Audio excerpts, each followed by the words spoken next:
नमस्कार दोस्तों, मैं रवि। आपका डीडी क्लासेस में एक बार फिर से स्वागत है। हिंदी के एक नए अध्याय जो आगामी परीक्षाओं के लिए बहुत ही इम्पोर्टेंट है, जिसका नाम है संधि। हमारे बहुत से दोस्तों ने कहा कि सर आप संधि भी पढ़ाइए, तो आज हम आपको संधि वन लाइनर लेके आए हैं। संधि जो है वन लाइनर लेके आए हैं। आशा करता हूँ कि आपको बहुत अच्छा लगेगा और प्लीज़ आप हमारे चैनल को लाइक करिए, सब्सक्राइब करिए और अपने उन दोस्तों को शेयर करिए जो प्रयोगात्मक परीक्षाओं की तैयारी कर रहे हों, और जिससे कि उनको हमारे वीडियो से मतलब अच्छे से अच्छा लाभ मिल सकें और वो अपनी परीक्षाओं में उत्तीर्ण हो सके, अपने भविष्य को उज्जवल कर सकें। ठीक दोस्तों, आइए देखते हैं हम लोग संधि। जैसे नाम से होता है संधि, कोई भी युद्ध होता था पहले भी कोई भी युद्ध होता था तो किससे समाप्त होता था? कोई न कोई कारण ही होता था युद्ध होने का, या तो फिर कहीं न कहीं यदि ये आर्थिक कारण होता था, या फिर कहीं ज़मीनी विवाद होता था कि ये ज़मीन मेरी है, ये ज़मीन ये मेरी है। तो कहीं न कहीं जब विवाद सुलझता था दोस्तों, तो वो संधि से ही सुलझता था। संधि मतलब क्या होता है? जोड़। संधि क्या होता है? जोड़, यानी मेल। यानी कहने का मतलब एक हिसाब से क्या होता था? मेल। संधि का शाब्दिक अर्थ होता है मेल। संधि संधि संधि का शाब्दिक अर्थ क्या है? संधि का शाब्दिक अर्थ क्या है? मेल। क्या है दोस्तों? मेल है। ठीक, संधि का शाब्दिक अर्थ है मेल। अब इसका मेल होता है। अब संधि कहते किसे हैं? संधि कहते किसे हैं? संधि उसे कहते हैं यानी जब दो निकटतम वर्णों के मिलने से जो विकार आब्लिक परिवर्तन उत्पन्न होता है, वह हमारा क्या कहलाता है? संधि कहलाता है। ठीक, लिख लेते हैं। जब दो वर्णों के परस्पर मिलने से जो विकार आब्लिक परिवर्तन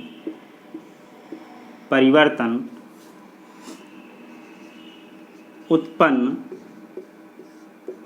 होता है, उसे संधि कहते हैं। यानी जब दो वर्णों के परस्पर मिलने से जो विकार उत्पन्न होता है वो संधि कहलाता है। हम आपको बार बार कहते हैं कि डिफिनेशन कभी नहीं पूछेगा, कभी अर्थ भी पूछ सकता है कि संधि का शाब्दिक अर्थ क्या होता है। तो संधि का शाब्दिक अर्थ होता है मेल। अब देखते हैं संधि होता कितने प्रकार का होता है। संधि कितने प्रकार का होता है? 3 प्रकार। कितने प्रकार की? 3 प्रकार। अभी ये फैक्चुअल चीजें हैं, हम आपको बता रहे हैं। अभी इसके बाद हमको वन लाइनर पे ले चलेंगे। ठीक, ये 3 प्रकार का होता है। कौन कौन से 3 प्रकार होते हैं? आइए हम देखते हैं वो 3 प्रकार कौन कौन से होते हैं हमारे। क्वेश्चन नंबर 2 पूछेगा संधि कितने प्रकार का होता है। पहला क्या है हमारा? स्वर संधि। स्वर संधि। दूसरा है हमारा व्यंजन संधि। तीसरा है हमारा विसर्ग संधि। ठीक दोस्तों, स्वर संधि, व्यंजन संधि, विसर्ग संधि। ठीक, स्वर, व्यंजन और विसर्ग। देखिए, स्वर के भी कई पार्ट होते हैं, व्यंजन में भी कई नियम हैं और विसर्ग में भी कई नियम हैं। बट आपको जो प्रश्नों की जो बाहुलता होती है दोस्तों पेपर में हमारे, वो स्वर संधि को लेकर बाहुलता प्रदान करता है। ठीक, और कभी कभी व्यंजन भी आ जाता है। व्यंजन छांटना बिल्कुल आसान होता है, मैं आपको बताऊंगा। आप बिल्कुल कंफ्यूज मत होइएगा, क्योंकि संधि को मैं कम से कम 2 वीडियो तो प्रोवाइड ही कराऊंगा, 20-20, 25-25 मिनट के। ठीक, व्यंजन होगा, उसके बाद विसर्ग होगा। तो दोस्तों आइए देखते हैं स्वर संधि। स्वर संधि कहने का मतलब इसमें किसका मेल होगा? स्वरों का मेल होगा। और स्वर के प्रकार कितने होते हैं? 11। उन्हीं 11 स्वरों के मेल से हमारी 5 प्रकार की स्वर संधि उत्पन्न होती है। ठीक, कितने प्रकार की स्वर संधि उत्पन्न होती है? 5 प्रकार की स्वर संधि उत्पन्न होती है।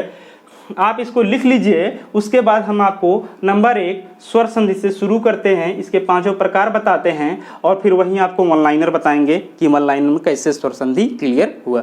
ठीक, तो आप इसको नोट डाउन कर लीजिए।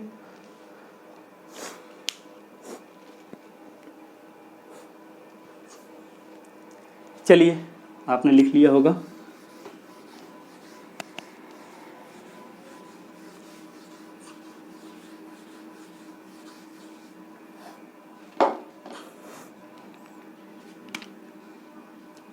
पहला है हमारा स्वर संधि, यानी स्वरों का मेल होगा। किसका मेल होगा? स्वरों का, यानी संधि मतलब मेल और स्वर, तो स्वर है तो स्वरों का मेल होगा। ठीक, स्वर संधि। स्वर संधि में दोस्तों होता क्या है हमारा स्वर? देखिए वन लाइनर आपका यहीं से हम बना रहे हैं। आ ई ऊ ऊ। ठीक, उसके बाद क्या होता है आपका? री। फिर क्या होता है? ए आय। फिर क्या होता है? ओ। फिर क्या होता है? औ। कितने हो गए? 1 2 3 4 5 6 7 8 9 10 11। कितने स्वर हो गए? हमारे स्वरों की संख्या कितनी होती है? 11। ठीक, 11 स्वर हो गए दोस्तों। अब उसके बाद आता है स्वर संधि होता है, मतलब इसको हम लिख सकते हैं, एक शॉर्टकट आप इसको लिख लीजिए, दीगु व्रियदि। दीगु व्रियदि। ठीक, यानी इनका यानी स्वर संधि का नाम आप रख लीजिए दीगु व्रियदि। ठीक, क्या लिख लीजिए? दीगु व्रियदि। दीगु व्रियदि मतलब क्या होगा? दीर्घ संधि, गुण संधि, वृद्धि संधि, यण संधि और अयादि संधि। इनका यानी आप स्वर संधि क्या नाम रख लीजिए? दीगु व्रियदि। क्या नाम रख लीजिए? दीगु व्रियदि। यानी स्वर संधि कितने हैं? दीगु व्रियदि। सबसे पहले आपका वन लाइनर यहां से शुरू हो रहा है। जैसे पहला क्या है? हमने क्या लिखा है? दीगु, दीर्घ। क्या है? दीर्घ।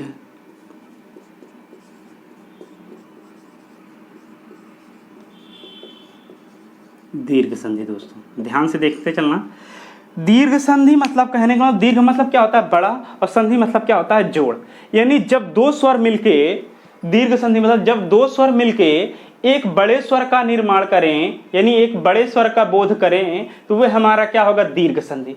बड़ा स्वर तब बनेगा, देखिए आपका माइंड बिल्कुल यहाँ हम आपके अंदर समझ पैदा कर रहे हैं, ना कि ट्रिक पैदा कर रहे हैं। आप एक बार समझ जाइएगा, और मैं चैलेंज करता हूं कि आप स्वर संधि कभी नहीं भूलेंगे। ठीक, आपके अंदर मैं समझ पैदा कर रहा हूं। दीर्घ मतलब बड़ा और संधि मतलब मेल, यानी दो स्वरों को आप मेल कर दीजिए, दो समान स्वरों को मेल कर दीजिए, तभी तो जाके एक बड़ा स्वर बनेगा। ठीक, जैसे हम ये कह सकते हैं, यदि देखिए आ के बाद क्या आया है आपका? आ के बाद क्या आया है? आ। ई के बाद क्या आया है? ई। ऊ के बाद क्या आया है? ऊ। और री के बाद ही आपका क्या आता है? री आता है। री के बाद क्या आता है? री। ठीक, री के बाद क्या आता है? री। संधि में आपको ऐसे पढ़ना है। ठीक, दीर्घ संधि यानी कहने का मतलब, यदि देखिए, यदि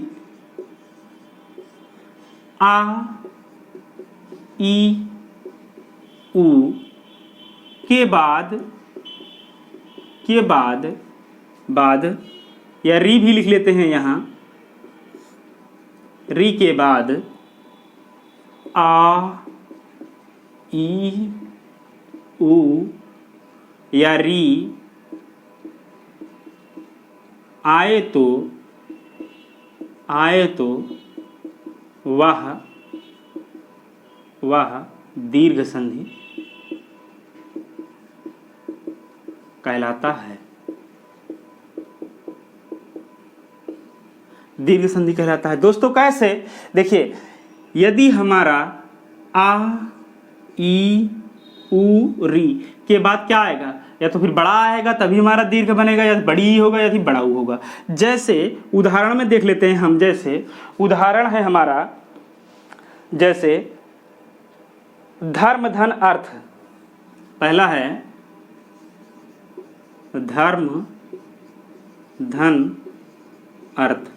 क्या बनेगा दोस्तों? देखिए यहाँ भी लास्ट में आ का बोध हुआ है, यहाँ भी आ का बोध हुआ है। जब दो समान स्वर हमारे मिल जाएंगे, जब हमारे दो समान स्वर मिल जाएंगे तो वह हमारा क्या हो जाएगा, एक दीर्घ बन जाएगा। यानी कहने का मतलब इस वाले स्थान पे बड़ा का मात्रा हो जाएगा और इसको हम क्या लिख सकते हैं, धर्मार्थ लिख सकते हैं। क्या लिख सकते हैं, धर्मार्थ। ठीक, धर्मार्थ लिख सकते हैं दोस्तों। अगला है धर्मार्थ। ठीक, अगला एक और देख लीजिए, आपको अच्छे से मतलब आ जाएगा। अगला है रत्न धन आकर। रत्न धन आकर। अब देखिए, जब यहाँ छोटा छोटा मिलके बड़ा, अब छोटा आ और बड़ा आ भी मिलके क्या होगा, बड़ा आ होगा। रत्न धन आकर को हम क्या लिख सकते हैं, रत्नाकर। क्या लिख सकते हैं दोस्तों, रत्नाकर। यानी कहने का मतलब यदि दो समान स्वर होंगे, हमारा आ ई उ री के बाद आ ई उ री आए, यानी समान तरीके से बोले जाने वर्ण आए, तो वो हमारा क्या होता है, दीर्घ संधि होता है, जिससे धर्मार्थ। और एक देख लेते हैं ई का देख लेते हैं, जैसे अति धन ई। अगला है अति धन ई। अब देखिए, यहाँ भी छोटी और यहाँ भी छोटी, छोटी छोटी मिलकर क्या हो जाएगा, बड़ी हो जाएगा, अतीव। क्या हो जाएगा, अतीव हो जाएगा। ठीक, अगला है आपका गुरु धन उपदेश। गुरु धन उपदेश क्या हो जाएगा, ये अगर ऐसे लगा रहा है तो छोटा का मात्रा, और जब ऐसे लगा रहेगा तो बड़ा का मात्रा। गुरु उपदेश क्या हो जाएगा, गुरु उपदेश। ठीक, गुरु उपदेश। यानी जब ऐसे लगा रहेगा, केवल इसमें कुछ नहीं होगा, तो ये छोटा ऊ का मात्रा होता है, और जब ये गोले के साथ होगी मात्रा तो ये बड़ा ऊ का मात्रा होता है। यही दोनों में डिफरेंस होता है, गुरु और गुरु में। ठीक, गुरु धन उपदेश बराबर गुरु उपदेश। ठीक, तो दोस्तों आशा करता हूं कि ये आपको दीर्घ संधि अच्छे से क्लियर हो गई होगी। आप अपने प्रैक्टिस सेट उठाइएगा और अपने प्रैक्टिस सेट में डिफाइन करिएगा दीर्घ संधि कहते किसे। अब देखिए, अब वन लाइनर की, अब इसको आप नोट डाउन कर लीजिए, फिर हम चलते हैं कि ये तो दीर्घ संधि हो गया, इसके उदाहरण हमने लिख दिया। अब हम यही लिखेंगे, आपको क्या आएगा, गुण संधि।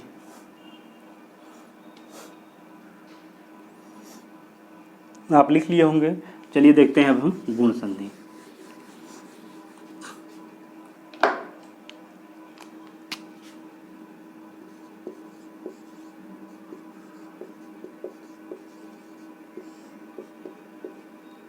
गुण संधि दोस्तों हमारा कहता है कि हम ये दो अलग रहेंगे, ये हमारा परिवार क्या है, अलग रहेगा। उसके बाद आप जो है इन सबको ले लो। क्या कहता है, हमारा परिवार आ अलग रहेगा, उसके बाद आप इनको क्या करो, ले लो। ठीक, तो आपको अच्छे से समझ में आ रहा होगा। तो ये हमारा होता है गुण संधि। अब गुण संधि के जो है हम जो है उदाहरण देखते हैं। ठीक, गुण संधि के देखते हैं, जैसे क्या है, आ के बाद, देखिए के बाद ई उ या री आते हैं। यानी गुण संधि में आ के बाद ई उ री आते हैं। ठीक, ये क्या कहते हैं, गुण क्या कहते हैं, हम क्या क्या बनाएंगे, आपको बनाएंगे, ये कहते हैं गुण कहते हैं, हम आप बना क्या देंगे, ए बना देंगे, और क्या बना देंगे, ओ बना देंगे, और क्या बना देंगे, आर बना देंगे। क्या बना देंगे, आर बना देंगे। ठीक, कहते हैं यदि आप मेरे साथ मिलन करोगे, आ के बाद आओगे, यानी आ ई ए हो जाएगा, आ बड़ा ई ए हो जाएगा, और आ उ ओ हो जाएगा, और आ उ भी ओ हो जाएगा, और आ री क्या हो जाएगा, आर हो जाएगा। ठीक, इनका संयोग करेंगे, जैसे देख लीजिए आप, आ ई ए हो जाएगा, आ ई बड़ा ई ए हो जाएगा। ठीक, इसी प्रकार से आप इसको मिलन करेंगे तो क्या क्या बनाएंगे, ये ए ओ आर। ठीक, ये आते हैं। यानी कहने का मतलब पहले में दीर्घ होगा। दीर्घ कब होगा? जब हमारे दो समान स्वर वाले मिलेंगे तभी एक बड़े का निर्माण होगा। गुण क्या होगा? आ और आ में क्या होगा? आ और आ कहेंगे कि हम हमारे साथ जो भी आएगा हम इसको कन्वर्ट किस में कर देंगे? ए ओ अर में। ठीक, आइए इसके उदाहरण देखते हैं दोस्तों। जैसे नर धन इंद्र, नर धन इंद्र, नर धन इंद्र। अब क्या कह रहे हैं? आया है, ई आया है, किससे कन्वर्ट करेंगे? ए में। किस में कन्वर्ट करेंगे? ए में। तो क्या हो जाएगा? ये नरेंद्र। ठीक, ए की मात्रा ये होती है। ठीक, किस में कन्वर्ट कर रहे हैं? ये ए में। अगला है हमारा देवधन इंद्र, देवधन इंद्र, क्या हो जाएगा? देवेंद्र। ठीक, तो इसी प्रकार इसके उदाहरण बनते हैं दोस्तों। अगला देख लेते हैं नवधन ऊढ़ा, नवधन ऊढ़ा, नवधन ऊढ़ा। ये क्या बन जाएगा हमारा? आ मिला है, ऊ मिला है, क्या बनाएगा? ओ बनाएगा। आ मिला है, ऊ बनाया है, क्या बनाएगा?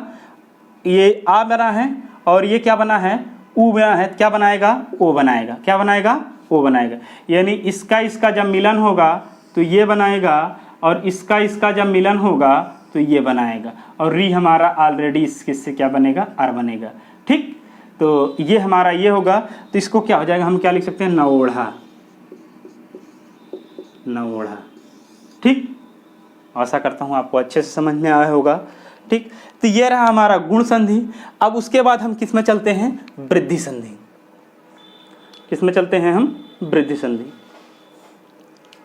सेम इसी से मिलता जुलता है, इसीलिए हम वृद्धि संधि की ओर चल रहे हैं। ठीक,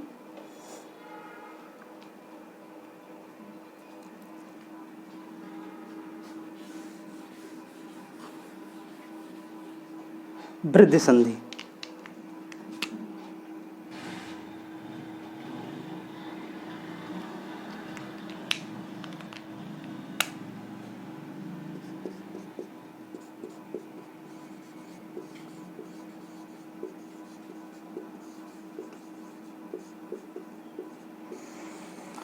वृद्धि संधि, वृद्धि मतलब क्या कह रहा है? देखो, बढ़ोतरी। दीर्घ मतलब क्या कहता है? बड़ा। और वृद्धि मतलब क्या होगा? बढ़ोतरी। यानी कहने का मतलब अभी तक तो ए बन रहा था, अभी तक तो एक मात्रा लग रही थी, बट अब क्या मात्रा लगेगी? दो मात्रा लगेगी। ठीक, और फिर अभी तक तो ओ अकेले हो रहा था, लेकिन अब क्या हो जाएगा? दो हो जाएगा। ठीक, यानी उसी को वृद्धि, यानी जिसमें कहने का मतलब जैसे एक धन एक, जैसे क्या कह सकते हैं? एक धन एक बराबर क्या बन जाएगा? एक एक बन जाएगा। तो वो हमारी कौन सी संधि होगी? वृद्धि संधि हो जाएगी। बट यदि देवधन इंद्र की बात करेंगे, जहां केवल एक ही मात्रा होगी, देवधन इंद्र, वो क्या हमारा हो जाएगा? वो हो जाएगा हमारा गुण संधि। ठीक, तो वृद्धि संधि आइए देखते हैं दोस्तों। वृद्धि संधि में होता क्या है? यदि आ या आ के बाद ए आए, देखिए, यदि आ या आ के बाद ए आय होगा तो क्या बना देगा? ये आय बना देगा। क्या बना देगा? आय बना देगा। ठीक, आय बना देगा। यदि आ के बाद क्या होगा हमारा? ओ या औ होगा तो क्या बना देगा? औ बना देगा। क्या बना देगा? औ। यानी वृद्धि संधि की पहचान क्या होगी? उसमें मात्राओं का एक बड़ा बोध करेगा, यानी डबल मात्राएं वाले भी शब्द होंगे हमारे, तो जैसे वृद्धि संधि हमारा वो होगा। आइए इसके उदाहरण देख के हम क्लियर करते हैं। ठीक, हम बहुत ज़्यादा आपको नहीं बता रहे हैं, फैक्चुअल बता रहे हैं। एग्जाम की दृष्टि से, क्वालिफाइंग की दृष्टि से फैक्चुअल नॉलेज ही हमें होना चाहिए, क्योंकि हमें विद्वान नहीं बनना है। हमें परीक्षा पास करके हमें क्या करना है? एक अच्छे से मतलब अपना जीवन यापन करना है, ताकि हमें एक अच्छी से नौकरी मिल सके। ठीक दोस्तों, आ और आ के बाद अगर ए या आय आएगा तो ये आय बना देंगे, ओ या औ आएगा तो ये औ बना देंगे। आइए देखते हैं इसके उदाहरण, तो आपको अच्छे से क्लियर हो जाएगा। जैसे है एक धन एक, क्या है? एक धन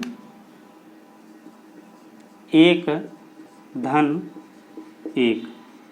अब क्या कह रहे हैं? यदि आ के बाद ए आएगा, ये क्या बना देंगे? आय बना देंगे। तो ये क्या हो जाएगा हमारा? ए का एक। क्या हो जाएगा, एक एक। ठीक, इसमें देखिए अभी तक तो हम एक एक नहीं लिख सकते हैं, एक एक लिखेंगे, चूंकि जो हमारा नियम कहता है उसके अनुसार हम चल रहे हैं। ठीक, अगला उदाहरण है हमारा दोस्तों, अगला है लोकधन ऐसड़ा। लोकधन ऐसड़ा, लोकधन ऐसड़ा क्या हो जाएगा आपका, लो कैसड़ा, क्या हो जाएगा, लो कैसड़ा हो जाएगा। ठीक, अगला है हमारा, अगला है जलधन ओध। अगला है जलधन ओध, क्या हो जाएगा ये हमारा, जलाओध, क्या हो जाएगा दोस्तों, जलाओध हो जाएगा। देखिए जिस हिसाब से हमने आपको नियम लिखाया था उसी हिसाब से अब ये क्या कह रहे हैं, देखिए अब इनका संबंध कैसे हो रहा है, आ के बाद क्या आ जा रहे हैं, ये सब आ जा रहे हैं, ये सब आ जा रहे हैं, क्या आ जा रहे हैं, ये सब आ जा रहे हैं। तो ये क्या बना दे रहे हैं, हमें आय बना दे रहे हैं, यानी इसके बाद वाला और फिर इसके बाद वाला। आशा करता हूँ आपको अच्छे से समझ में आया होगा। ठीक, वृद्धि संधि ये कहता है और या ये क्या कहता है, हम ये रहेंगे, गुण संधि कहता है। ठीक, अगले चलते हैं हम, फिर उसके बाद क्या आता है आपका, यण संधि। क्या आता है, यण संधि। अब हम इसको ऊपर मिटाएंगे तभी तो आ पाएगा हमारे पाँचों।